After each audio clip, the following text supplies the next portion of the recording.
Good afternoon, everybody. I'll give it a minute or two just to let other people come in. Whilst we're doing that, I will introduce myself. My name is Paul Andrews, and I work for the Digital Solutions Project, which is based in the University Centre Shrewsbury. And the purpose of our project is basically to help small to medium businesses that are based in Shropshire or Telford and Wrekin with the development and rollout of a digital product or service. And that service can be new to the business, kind of internally, or it can be new to the market as a whole. So just show you our website here whilst we're waiting. There we go. This is us. So our website, if you're tuning in for the first time today and you're thinking, I don't know what all this is about and I want to learn some more, then our website is digitalucs.co.uk, and you can have a look there and it'll tell you all about who we are, what we do, how we do it, and all that kind of stuff. The important thing to stress is, though, that if you are a qualifying business, then, as it says here on our website, you can get a minimum of 12 hours support, and it says funded. Now, the word we're not supposed to say is free, but it sounds it sounds better. So it's free. It doesn't cost you a penny because it's all paid for from the European Regional Development Fund. So the technical term is we say it's funded support, but actually it's free. You don't pay a penny. There are no catches. There's no gotchas. And if you work with us and you develop a new product or service, the intellectual property for that product or service, that is always yours. Okay, so again, we're not, there are no kind of gotchas, or any catch-outs. So the purpose of these live streams is really to showcase, if you like, to highlight some free tools that can be used by small businesses during this current strange time that we have, this lockdown period that's going on. It's I don't know about you, but I'm finding it very strange. I want to go outside for more than an hour. No, I'm not allowed. So we're doing these live streams. We do them every week, and we have a special page on our website. It's called digitalucs.co.uk/live, and on there you can see all of our live streams. You can see what's coming up. You can also see if you've missed some, because this is the fourth one that we've done now. They're all on here, so you can see the ones that we've done previously. So the last we've done there, think of it a bit like an iPlayer or something. You can watch it again. So I've waffled on for long enough. I best talk about what the point of today's stream is, which is communicating effectively with others. Just take a swig of water here because I get dry mouth. Okay, so. So the purpose of this one is basically to talk around how you can use technology to communicate effectively with others. And for the most part, we're going to be talking kind of quite generally, because we know, after working with lots of businesses in Shropshire and Telford and Wrekin, that every business has its own way of working. And there are certain tools that are quite popular, but it doesn't matter which tool you use to communicate with people. Generally speaking, the way in which you use them is by and large the same, because you're dealing with people and human interaction. I don't know if you're picking up the children playing outside. If you are, I apologise, or not, if you like kids playing outside, whatever. So let's just go through this. So the technical term for all this kind of stuff is called CMC. Which stands for Computer Mediated Communication. Don't worry, I'm not going to get too geeky. We try and avoid the geek speak. But the reason why I'm telling you what it's called, in case you want to Google kind of more helpful tips and guides, and especially if you did want to look at the academic research side of things, because we are part of a university. If you're interested in that aspect of it, then you know that's the thing to Google and have a look. But it's called computer mediated communication, and to be honest, it's been knocking around pretty much since the late 70s. When computers were able to, when people could talk to each other via a computer network or a mainframe. These days there are two main types of computer mediated communication. we have the synchronous type, which is basically people talking all at the same time in a conversation with one another. So the best examples of that these days are what people are doing right now in lockdown when they're having video conferences with people. So using things like Zoom, Skype, Google Hangouts. You might be talking to friends and family on WhatsApp or Facebook video or FaceTime or House Party. So it's all that kind of stuff where everyone's there together all at the same time having a bit of a chit chat. The other type of communication that you can do is what's called asynchronous, and this is where people leave messages for one another that can be picked up and responded to at any time. So the best examples of this, something like Twitter. You can tweet people and they can respond to you any given point in time. But you can also, things like Facebook. Again, it's the idea is you're pinning a message to a wall and people are looking at it and they're responding to it in their own time. And a lot of communication tools, certainly one of the ones we're going to be looking at later, has a hybrid of both. So there are different tools that you can use. Now, before I go any further, I should mention that it's not just me doing this live stream. You can hear my voice, but I am being ably supported by Verity, who is basically going to be monitoring all of the communications. So if you do have any questions, you can post them as a YouTube comment, because we're broadcasting live on YouTube. You can post them on our Facebook page, because we're broadcasting live as well on Facebook. You can also email them to us, and you can tweet at us, and the details for that should be scrolling across the bottom of your screen right now. So Verity's around to get those questions. She'll then fire them over to me, and then we'll try and answer them live on air as they come in. And hopefully, if all goes according to plan, we might actually be demonstrating some audio conference stuff with Verity later. Fingers crossed. So computer-mediated communication then. So basically, how might it help? Well, the idea is, at the moment, obviously, I don't think I need to spell this out, to be honest. We need to communicate with people, and we can't do it face-to-face. So nothing wrong with telephone, but if you're working with one another, you might want to have meetings where it's all face-to-face. And we've already done a previous live stream on things like Zoom and Skype and Google Hangouts. But really here, what we're looking at is not necessarily the tools themselves, but how you introduce them, how you roll them out to people. Which leads us on to this next section here, which is, how do you use computer-mediated communication, or how do you talk to people effectively? And to be honest, in my experience, I've been doing this for about 20 years now. It's essentially a change process, because people are changing. If you're working with people who up to this point or pre-lockdown were very comfortable with having face-to-face meetings, having conversations over the phone, maybe doing conference calls, that kind of thing, and then all of a sudden they've got to change and start using all these digital tools. And you may have seen this already. There's a change required in how people think and how people operate. And in my experience, what you basically need to have to facilitate this change process are these initiatives up here. Now, you don't have to be all formal about it. If you're a small business, you're thinking, I've got to write an action plan, that kind of stuff. It's not that complicated. But I want to work through these with you. We'll kind of talk through these with you, basically, because you need to have all these things in here. And when you've got them all, then you get the change you want to see. But if you don't have them, then what happens is people start experiencing these kind of emotions and feelings down here. So, for example, if you don't provide people with a clear vision, then people get confused. If you don't provide people with the skills, then they'll get anxious, and so on and so forth.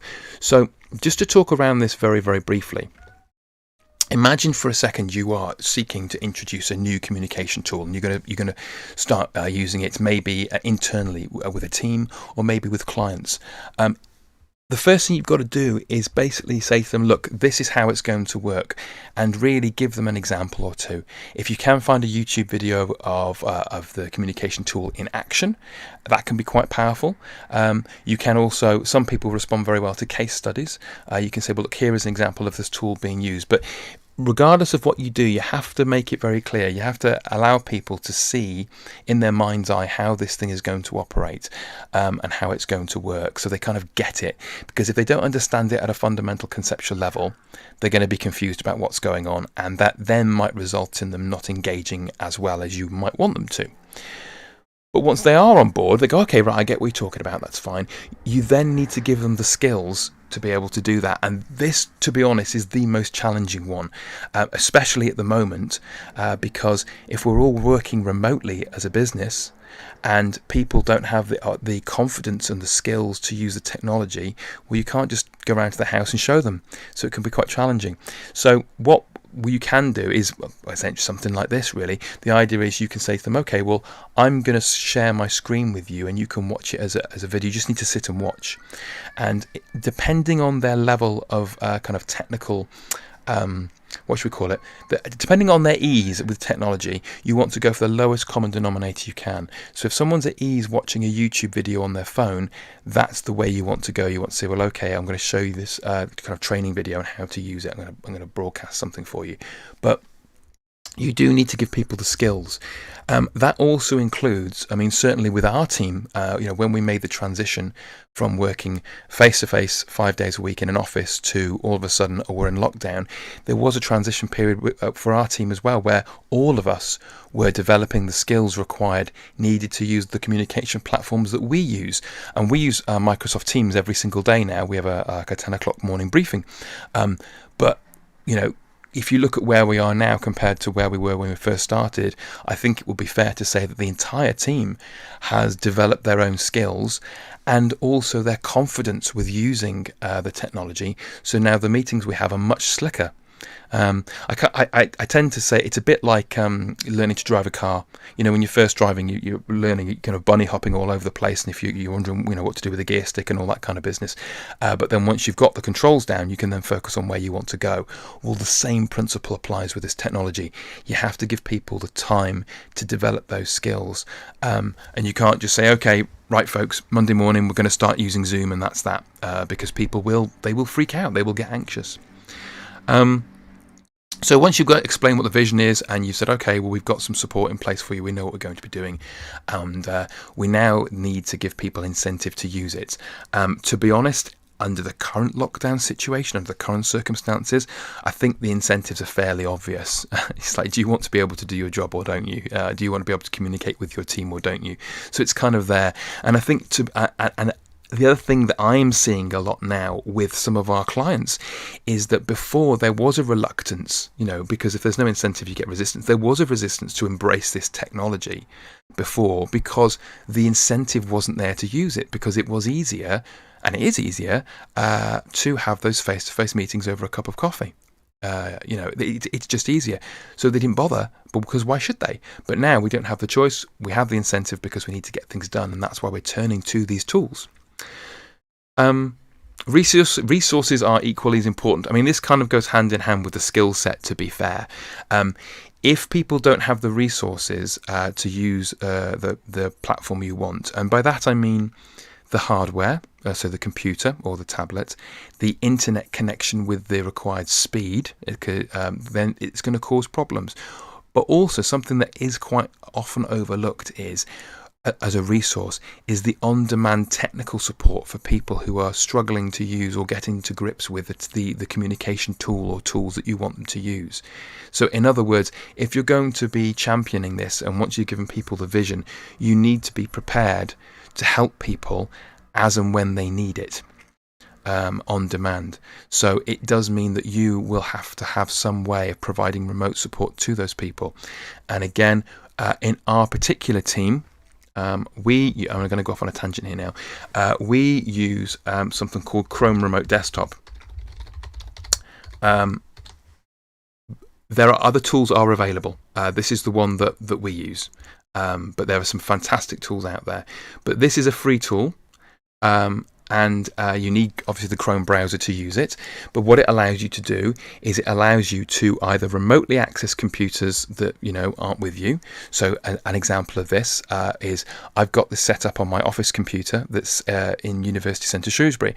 I haven't been able to physically get to that computer now for almost 6 weeks, but I can still access and control that computer because it's running on remote access. Also, the remote support.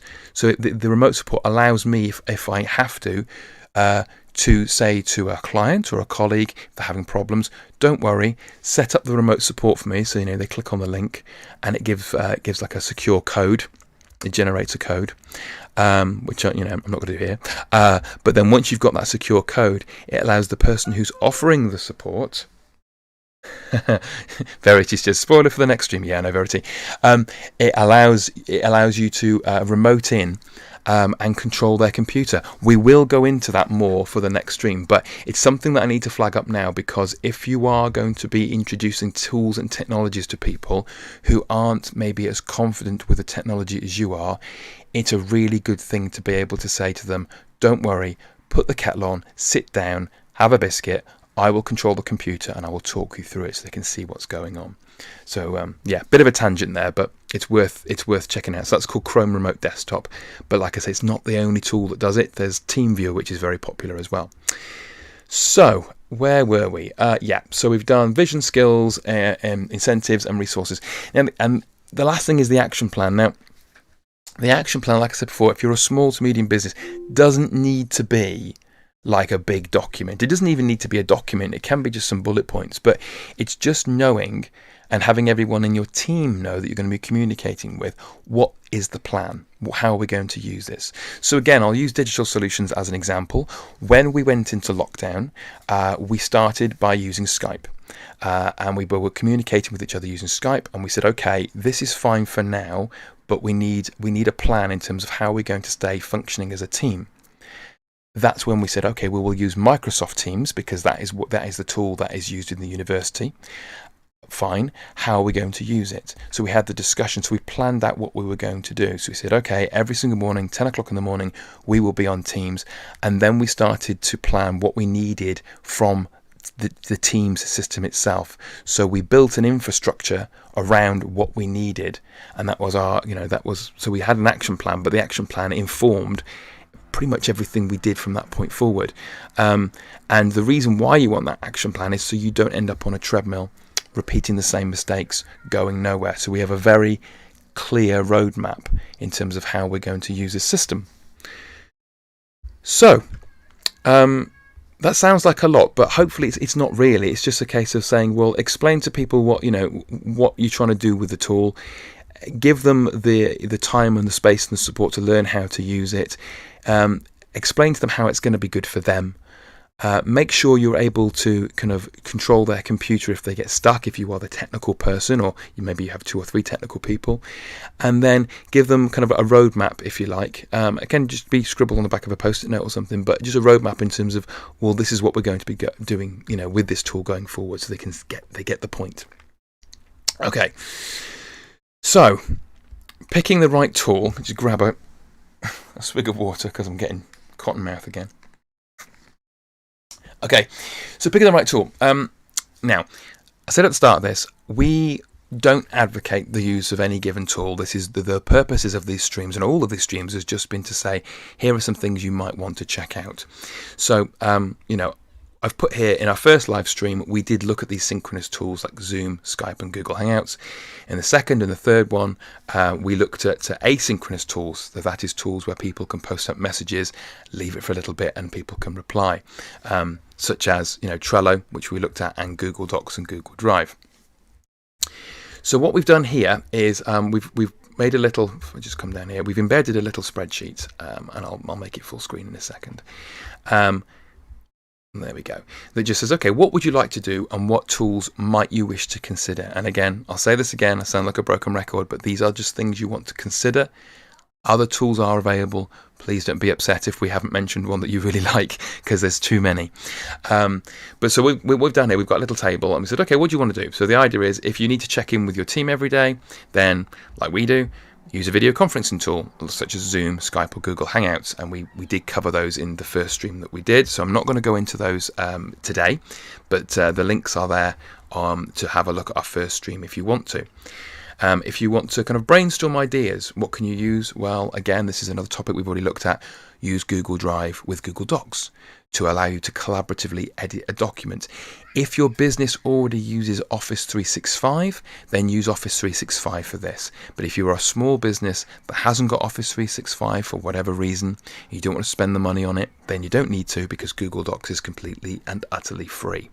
So you've got options. If you want to hold quick and informal chats with people, then I'm sure I don't need to mention this one. You've got things like WhatsApp, FaceTime, if you're an Apple person, Facebook Messenger, so on. There's so many. So yes, informal chats, and again, as a group, as a team, we have our informal WhatsApp group that we'll use, and then if we need formal stuff, that's when we'll move it over to say Microsoft Teams or email. So yes, we have quick ways of getting in touch with each other as well if we need to. What else have we got? Now, the private space stuff, I'm going to come back to that in a second because I'm going to talk about Discord at length in a minute. So number 5, we have got provide colleagues with a document repository. And again, we looked at this in the last stream. You can use something like Google Drive. You can use something like Dropbox. There are loads of them out there. Microsoft's got one too called OneDrive. Tons. So it's just the idea of having a shared file storage, and you can of course use more than one shared file storage if you want to as well. If you use different platforms, that you can say, well, we're going to put all of our documents over here, maybe put all of our pictures over here, and so on. And again, that avoids you having to spend money on maybe buying extra storage if you're just using one particular platform. 6, create a team intranet. Now, we are going to be covering this at length in a future live stream, but I just wanted to mention it now. If you are looking to create a team intranet, that is, and again, you don't want to teach people to suck eggs here at all, but if you're thinking, well, what's an intranet? It's just a private website that is secure for you and select people that you work with maybe. Then you can create a team intranet very quickly with Google Sites for free. And by very quickly, I mean if you once you've created one, you can save it as a template, and then you can create another one if you need to, and have it up and running in under 10 minutes. It's very, very, very fast. So if you are looking for an online kind of hub, if you like, for your team, and you for whatever reason you haven't got one, then certainly give Google Sites a look, because again, it's completely free. So what have you got to lose? But we will be going over that in a future stream. Right, the thing I'm going to finish on here is giving people a private space to talk to one another. And I've mentioned before, as a team, we use something called Microsoft Teams. However, Microsoft Teams, there's a free version, but it also can cost money if with the Office 365. So there are other choices out there.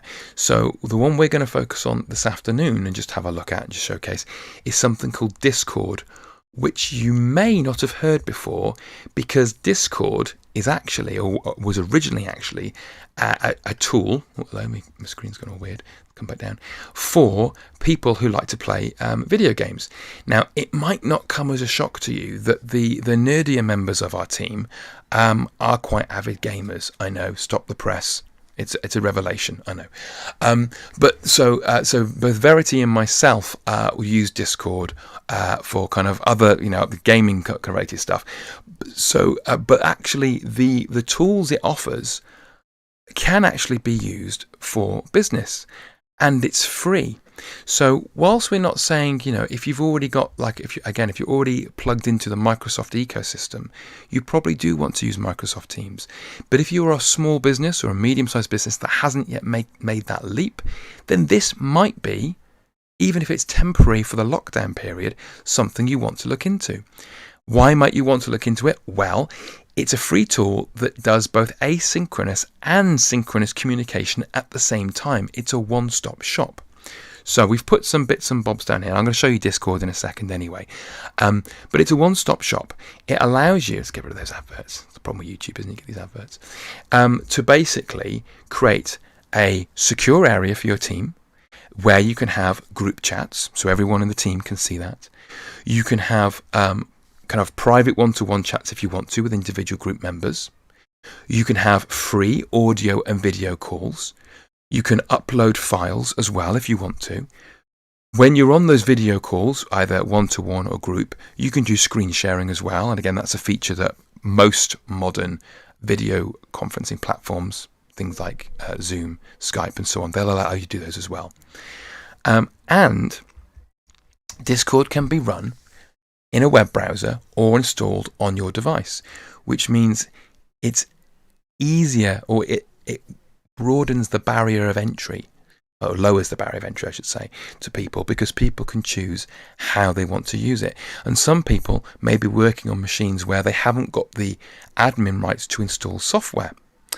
If that is the case, then it'll run in a web browser, no problem at all.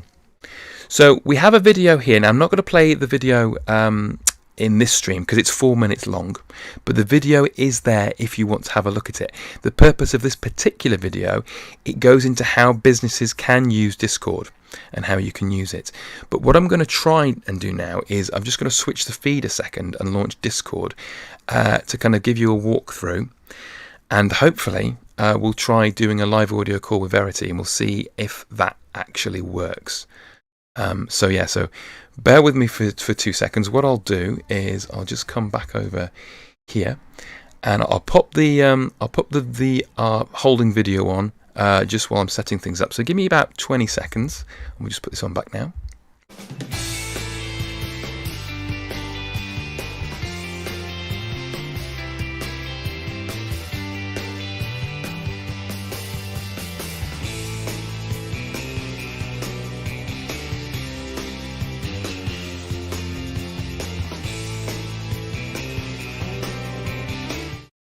Okay, apologies for the the infinity window there. So this is Discord. So I'm just going to wait for a second to make sure that you can see this in the stream. So this is Discord, and you can color it how you like, basically. It looks a bit weird, but say for those of you who have used Microsoft Teams already, or something like Slack, then it should be fairly familiar to you. So the idea behind it is you have a number of teams up here that you can define. We've got one at the moment. We've got our Digital Solutions example, a team. Discord calls these things servers, but they're private spaces for you and your colleagues. And again, this is all free. So in a given area, you can have channels. Each channel can have its own name. So I've got a general channel up here, and I've got a channel for Project 1, again it's just arbitrary made up stuff, and a channel for Project 2, and so on and so forth. And the idea is that you can basically say, okay, well, in our channel for Project 1, that's where we're going to have all of our discussions and communications about Project 1. So it means you can focus the conversation, you can ring fence it if you want to. But you've always got a general channel kind of welcome area up here. I've deliberately left up the welcome message so you can see that Discord itself, when you start using it, although there's a really good tutorial, it's actually got a live tutorial built into the system itself. And you get these funny little kind of floating orangey things up here, and then when you click on it, it will tell you what they're all about. So what's everyone doing? So you can see the tips, and when you understand that tip, you can say got it, and then it will show you another tip. And it basically points out how you can use this thing. It's very, very, very intuitive. So, but here we're in the general channel. So I can put a message up here. I can type in hello. Okay. Now going back to the kind of communication we were talking about earlier, this would be classed as synchronous, because the idea is I can post this up now, and someone else, a team member, might see this in half an hour, 3 hours later, and respond to it if they want to. I can also, if I want to, push this plus button here and add in, I can attach files to it. So if I want to have an attachment, I can do. So I can say to everyone, here's a file, check it out, see what you think. Equally though, if you're using a web-based document editing platform, such as Google Drive that we covered last week, rather than attaching the file, you could just put the link to the file in here. And you can do smiley faces and the animated GIFs and that kind of stuff. And I think Verity is about to reply. There we go. So you can see Verity's now seen the message, and she said hello. So we can have this kind of back and forth discussion. Verity's just said, can I ask you questions in the call? Yes, you can. Yes. So that's the put me on the spot. The kind of back and forth conversations you can have over a given period of time. So it's very straightforward. If I want to, the nice thing about Discord as well is you can add reactions to things. If someone says something like, again, if you've used Microsoft Teams, you've seen all this before. It's very, very similar. I won't use the poop emoji. She might get upset, so I'll just use the thumb one instead. But it's very, very, very similar to Microsoft Teams. So I can, quote, pin messages, all sorts of stuff. So it's a really nice feature. The other thing I can do, though, is I can set up what's called a voice channel. So anyone who kind of jumps in here, then it allows us to do a voice call as a group. So it's that easy to set up a conference call. You say to everyone, right, pile into the voice channel room, and then you can talk to people. It's connecting at the moment, so I'm just going to disconnect that now. That's fine. There we go. But if, however, you want to have the one-to-one conversations with people, that's when you can click on someone, and then we can try. In fact, I wonder if Verity, do you want to give me a ring, or shall I give you a ring? I'll wait for her to respond. Let's call her. Let's just see what happens. So what I've just did there is I've moved my cursor over to Verity's profile. I've right-clicked on it, and I've got different things here. I can click on call, and we'll see what happens. Oh, hang on. Verity's just messaged me up here. So you can send these little messages over here. There we go. So Verity has now started a voice call with... Where are you gone? Voice call. This is the problem about doing things live. Let's try again. So I will start a voice call with Verity and get her to answer the phone. See if this works. We tested this yesterday and it did work. But... this is the perils of doing live stuff. Aha. Okay. Have we got a connection? Hey. Ah, I can hear you. Can you hear me? Yes, I can. Fantastic. There we go. And hopefully this is being streamed back out as well. I hope it is. So yeah, this is how you do it, and it's that simple. You just click on someone's name, click on the call, and then you can have a free phone call with them, or a video chat, which we won't do, but we'll do a video call. But so yeah, Verity, you had questions. Yes, I've got a couple. So okay. I think you might have answered this one already, but Haley would like to know what communications device we use as a team. Okay, so I'm going to crank up your volume a little bit as well because you're a bit quiet. So as a team, we use a couple. For the pre-lockdown, we used obviously Microsoft Outlook for our emails, and we used Skype an awful lot. But post-lockdown, it's been Teams. We've moved over to Microsoft Teams because essentially Teams does everything that this does, basically. But because the university already had the license for Teams, we didn't have to pay for it. So we said, well, okay, we'll use that. So that's what we tend to use. But in terms of the functionality and what it allows us to do, it's exactly the same as Discord. So we can have text chats, we can post things up and people can respond, we can share files. We can do calls like this that we're doing now. We do video calls every morning at 10 o'clock. Some people, like me, don't put the camera on, whereas some people do. So yeah, did I miss anything out? No, and just WhatsApp, like you said before, for when we're just pestering each other. Yeah. So yeah, and that's quite handy as well because it gives us a way to kind of communicate really rapidly with one another as a problem. Because like when I'm doing this live stream, you may not realise that Verity is messaging me pretty much constantly, telling me that the stream's okay. We're getting questions coming in. I don't sound like an idiot. Well, I do sound like an idiot, but I sound okay. So yeah, it's all good. Yeah, words of encouragement. Well, yes, indeed. I feel enabled. Cool. So Jasmine would like to know, are emails enough for communication? It depends on who you're communicating with and what you're trying to communicate. If you're a business that is already that has only really used email to communicate with a client, then it's fine because that's what they're used to. I think the problem is, and phone calls as well. I mean, we still call businesses up, and no problem.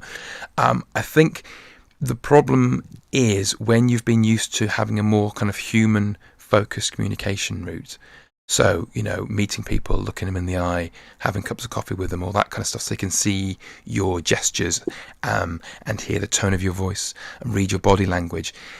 All of those things have kind of gone out of the window now. So that's when you may want to use something like this to not necessarily replace it, but kind of shore up just having something based on text chat. Because you can't. This is the problem with. And this is why so many people get grumpy when they read emails and text messages, because you tend to read them in the mood that you're in, and not necessarily in the mood or the tone of which they were originally written, because you can't pick that up. So tools like this allow you to do that. So it depends entirely on who you're trying to communicate with and what you're trying to get done, I think. But if you were a team like our team, where you were based in an office and you were used to kind of like talking to each other 5 days a week, then something like this can help with the current situation that we're in. Makes sense. Say no, Paul. Yeah, no, it's all about how your team uses the tools and the best way you guys work. So it's all very subjective. So. Well, yes, that's it. I mean, and the way we do things might not be the way other people want to do them. So, And I've got a final question for you. Okay. And then Matt would like to know, can he join different servers on Discord, like how he can be part of different teams? Yes, you can, Matt. Yes. And again, it goes back to that thing of Discord was originally created for people who play video games to talk to each other. So an individual may be part of multiple communities on there. And in fact, if you go onto Twitter or follow people on YouTube, they will say we've got our own Discord server, we've got our own Discord channel. So yeah, you can pretty much be join as many as you like. The only thing I found personally for me is if I'm a member of more than about 2, and it's probably because I'm old, that I can't keep up with everything. But yeah, from a business point of view, you can have as many teams as you like over here. And then within each team, you can have pretty much as many channels as you want as well.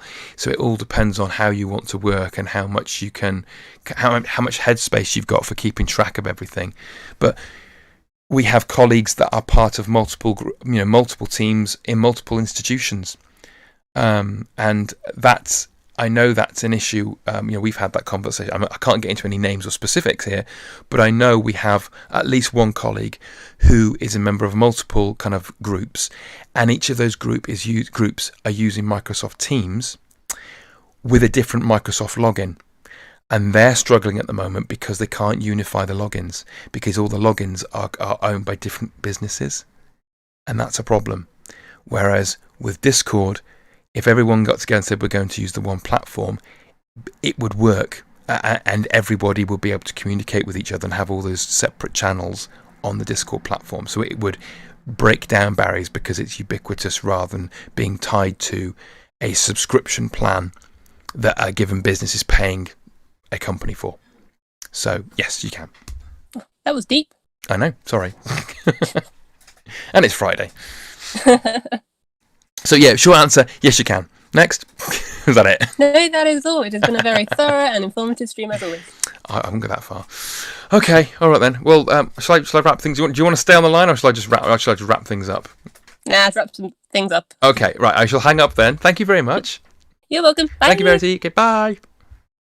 So, well, she's gone. I was going to disconnect. She didn't even wait for me to disconnect. So that's Discord in a nutshell. It's a very, very nice platform, and it's free. So in the nicest way, give it a go. You've got nothing to lose. If I just come back over here now, again, when I click on this, you're going to get the Infinity window again. So I do apologise, but we'll come back to here. So that's Discord. So there is a video that you can look at. Now, what else can you do with Discord? Well, if I come down here, we have put in a little tutorial. I say we. This isn't our video. Someone's kindly made a Boots and Braces how do you get started with Discord video, which you can watch here. Again, I'm not going to show it in this stream. It's there if you want to watch it. And Discord themselves, if I click on this link here, they have done a really, really thorough guide on it. So if you're the kind of person that wants to watch a video, you can do on our website. If you're the kind of person that wants a manual with screenshots, then it's all here for you. Really, really nice. Explains everything. Again, I must stress, because the platform is originally for gamers, there will be some references that you may not get. If you know who Leroy Jenkins is, then you're winning at life. That's all I can say. So you've got the guides over here if you want. There's also let's just wick that tab up there. Some really nice case studies on here as well. So you can see, because you might be thinking, oh, it's just used for games, I'm not quite sure. You can see here that they've put up a whole lot of templates that you can use as well. So it's not just for people playing video games. It's for just people who are passionate about something, who have a common goal that want to communicate. So the one that you may want to have a look at if you're a small business, because it's relatable, may be the digital conventions one.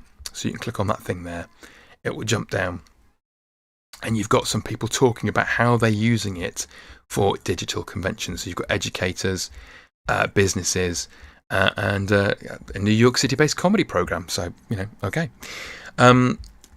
So that's all there. So I shall come down a little bit further. So basically, that is it in a nutshell. The purpose of this stream was to say, well, how can you communicate effectively? And without kind of saying use this particular tool, because the tools aren't important, it's the people that are important. And when you're dealing with people, it's a good idea to make sure in some way, shape or form that you have these things in place, these kind of initiatives in place or incentives to get people to adopt a given technology.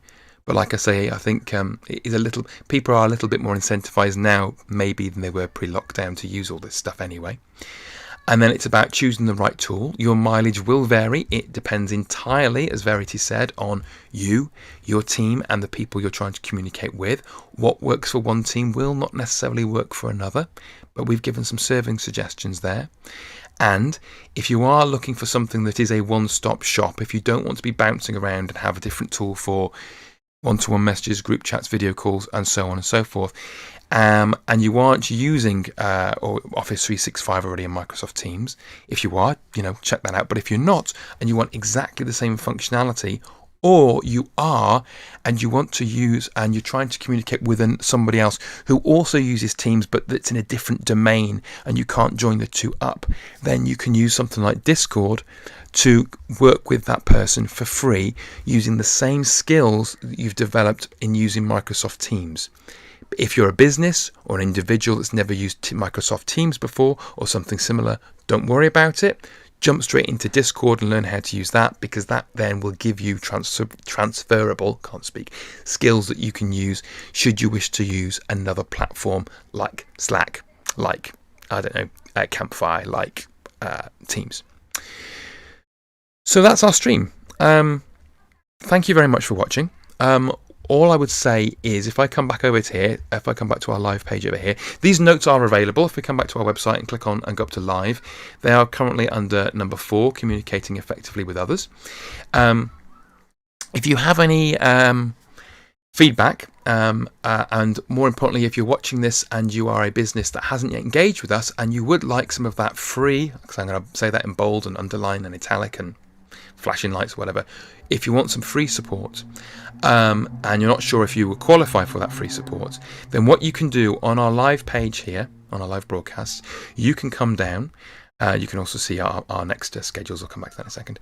But you can click on this little button here that says request a callback. That will then open up a form that you can use. I've just got an alert. It appears you've been... Yeah, okay, thanks, Clyde. Clyde's a bot, by the way, that Discord has. It tries to be helpful. We'll just get rid of that there. That's fine. There is a feedback form that you can fill in to get in touch with us. We need some details from you, your email address and some bits and bobs. But then what will happen is, if you fill that form in, a member of the team will get back to you and have a chat about how we may be able to help you for free. So that's all from me. We will be back next week, next Friday. Our next one is going to be on the next Friday, on the 1st of May, and that's going to be about how you can train and support people in using technology. And like I say, spoiler alert, Chrome Remote Desktop will be making an appearance in that. Right then, I'm going to wrap this up. So, thank you very, very much for watching. If you do have any questions, feel free to email or tweet us, and I will see you, or at least speak to you, hopefully, next week. Okay, bye-bye now.